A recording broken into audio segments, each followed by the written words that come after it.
Yes, world of YouTube, Archie here. Come on, you piece of crap. Hopefully this comes out alright, but anyways, we're here tonight.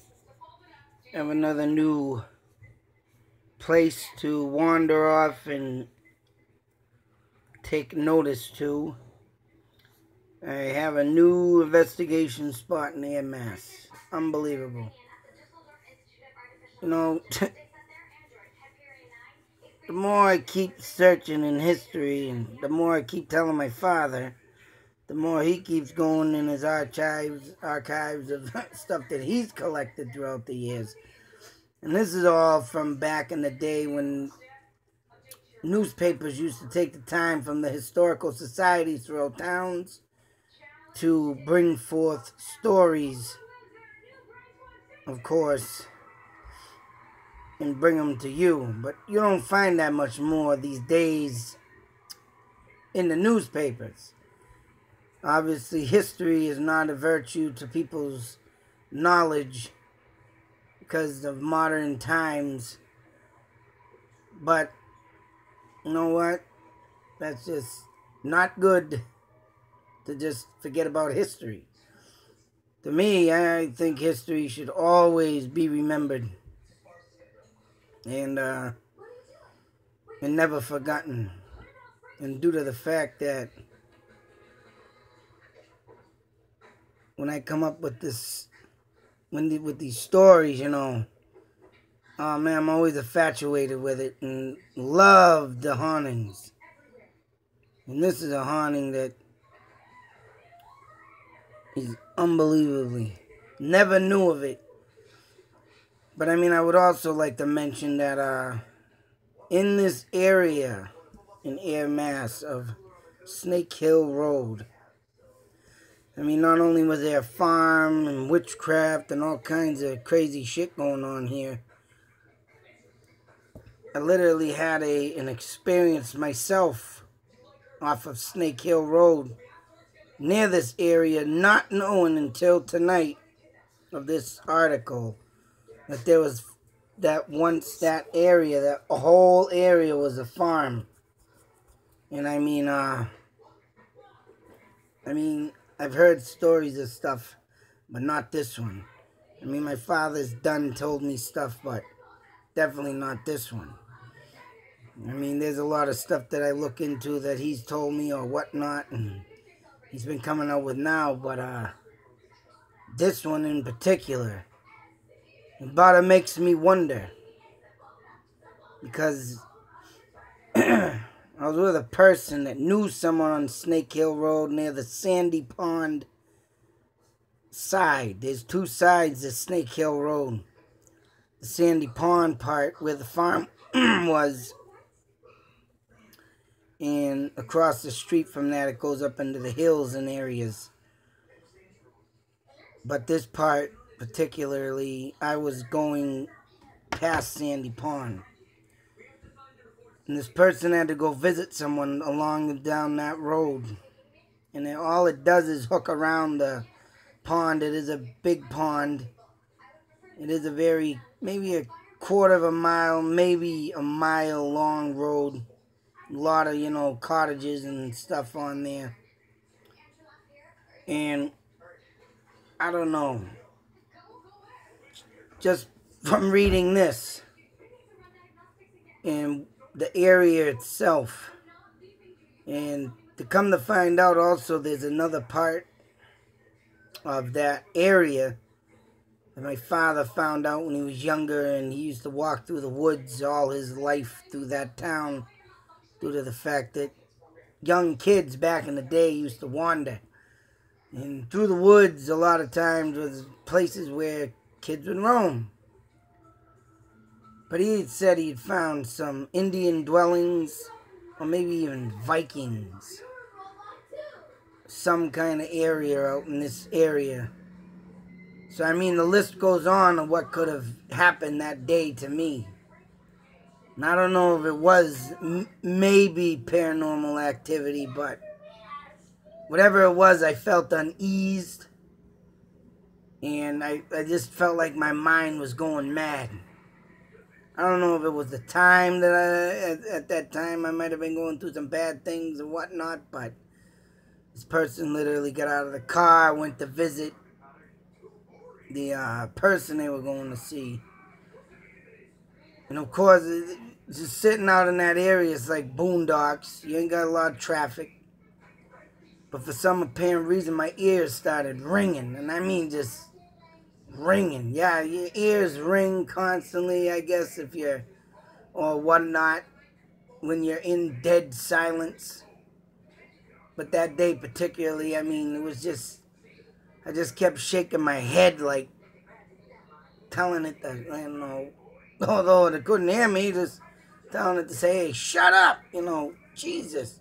I started grabbing my head and it was like ringing sound that was just, it was like a volume in my head that just kept going and turning up and it was like, Jesus Christ. I mean, I literally thought felt like I was going mad. But now they're coming up with this witchcraft stuff over there. And it goes on to say this whole section here is about a boy and his uncle owned there was numerous families, but this Frost family at one point in time, and it was it says the witchcraft tale occurred during the Frost ownership. I mean, it goes on to say operating 16 inches in diameter, there was a well. The boy went out to this well one day, and of course, the tradition of the Salem witchcraft delusion lingered and was held up as a boogaboo to misbehaving youngsters. But this kid went to a well, and this lady, Andros, who many believed was a witch. Sometimes her room was illuminated by some spiritual means, and she was heard conversing with some invisible visitors. Now, whether or not back in the day, before they made asylums, I mean, you have your mental illness people that have their voices in their heads. Or it could be the simple fact that, yeah, she was a part of witchcraft and summoned spirits from beyond the grave. Whatever the case may be, it's just insane how this story, and I mean, comes up in the say talking. Like it says, talking into, invisible things. Now, I don't know if spirits are a cause for ringing in the ears of your head. I know I wasn't listening to no loud music that day. Of course, ringing in your head also occurs during loud music, but I was with that person talking throughout the day. I didn't blare no radio that day, so there's no way in hell, chance in hell, that my ears were ringing due to friggin' loud music. But just the way the buzzing and the ringing in my ears was going, and it was just, I don't know, twisting my mind. Like, I literally felt like I was going insane. So I could just imagine if this woman had died in this area, in her home. And yeah, of course, not knowing, oh, she's a witch talking to people, or she's just a straight up mental person that, yeah, before asylums were made, was just literally, and that happened in 1843 when this property was sold. So I think maybe in the late 1800s, that's when, this might have been before even asylums were even built. That's when asylums were built, around mid or late 1800s. So I mean, I don't know, this person over there maybe could have been communicating me in some strange way, but all in all that day I just felt very weird, strange. And it just goes to figure, if this is true story, and I mean, this story goes to say the Frost family at its greatest extinct under Frost family ownership. The farm was bounded on the south Long Pond Brook Meadow. I mean, it goes on to say that the Frost family story was handed down forever after in the Frost family, generation after generation. The story was told to that family, and I mean, the rest of the story goes on about what, who was there, who lived there after, and how the stone quarries were sold, and I mean, just property lines and stuff other than that being all separated into the towns of Harvard and Groton and, making the towns bigger. Because Groton used to be Ayer, Shirley, Harvard, all them towns combined until they started splitting them up, of course. So what they did. Littleton was also huge in township. I mean, just because they were the first name, it was, it split up eventually to, of course, make more room for families or whatnot. But unbelievable, man. Just coming up with this damn story and that damn time that just popped in my head at that moment. It was like, wow. So I'm about to wonder what really lies within them grounds. I know Indians used to live in that town big time. And over in that area, like I said, my father found some Indian dwellings throughout that area. So it only goes to show,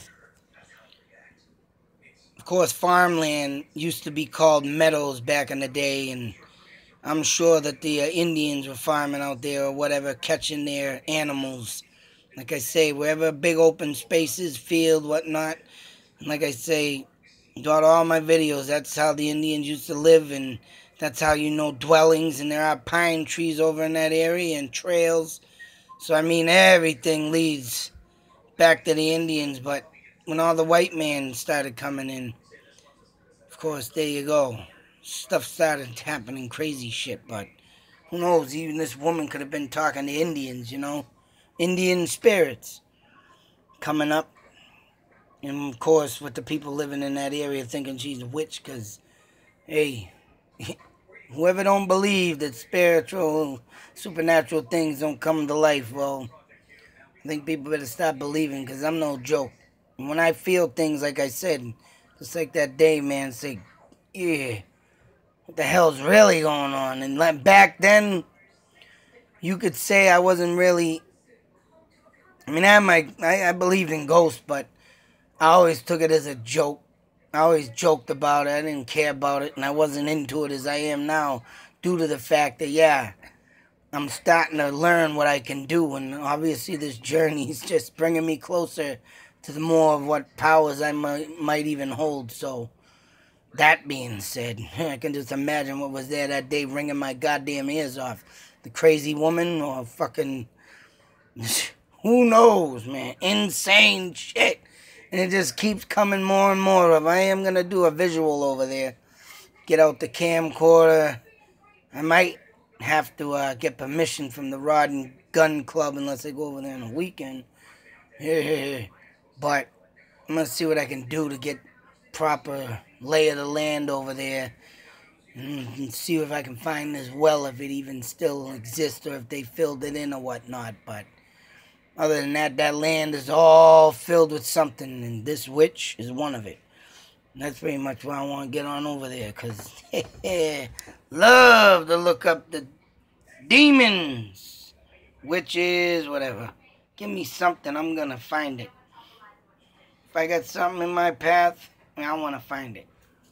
I want to, like I said, one day it's going to be my full-time job. I'm going to be a one-man show, no crews, no bullshit. I've already caught lots of things on video by myself, so I know I'm going somewhere with this, but just waiting for that goddamn money to come in so I can travel and do the right thing. Ugh. Anyways, world of YouTube Live. I'm going to end it here. Of course, as you can see, witchcraft lies within a town I used to once reside in. And a lot of this, I used to roam the streets myself. Hell, I even used to go down there to Sandy Pond by myself to take a swim. So like I say, I was a young man, young boy, 6 years old, 5 years old, maybe even sooner, just fooling around with Ouija boards and other things with my aunt, cousins, all kinds of crazy shit. So who knows what doors that will open up back then, and oh man, what fucking else is gonna follow me? But journey's getting bigger every day. My missions are starting to get awesome.